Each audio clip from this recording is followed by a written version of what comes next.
Following tonight, Chicago police say a man is facing hate crime charges after allegedly attacking 3 women downtown. One of those victims is speaking out tonight to share her story. Leslie Moreno joins us now with details. Leslie.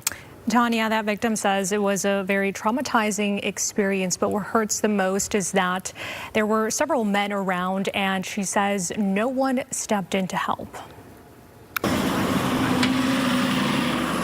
Jada says her experience has shattered her trust in people. I had hope that if something like this were to happen, that someone would step in. She was at the bus stop on Michigan and Monroe on March 5th when she says this man, 36-year-old Edwin Barron, began yelling racial slurs at her and others nearby. He called me the N-word with the hard R very many times.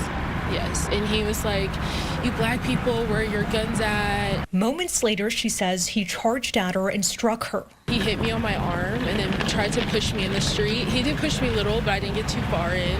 Jada is one of 3 women who were attacked by Barron that same night.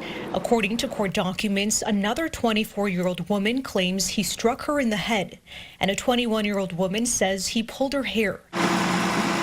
Jada says what hurts the most is that nobody around her stepped in to help. There were plenty of guys around and they just stepped away from me, but no one stepped in to push him away or help me out at all. Chicago police say Barron was arrested that same night. He's being charged with hate crime and aggravated battery.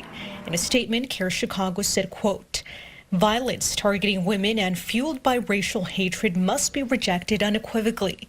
We welcome these hate crime charges and condemn prosecutors for pursuing accountability."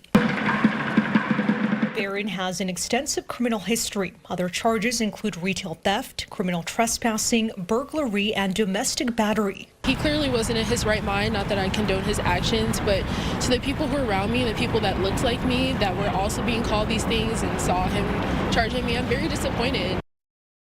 Barron remains locked up behind bars here in Cook County. He's due back in court tomorrow morning. So how has this impacted her just wanting to take public transportation? Yeah, I mean, I think I speak for a lot of women when I say it's scary enough, you know, especially it was at night, she was by herself. It was at night by herself. And again, she says nobody stepped in to help. She assumed that if there were people around, someone would at least check on her.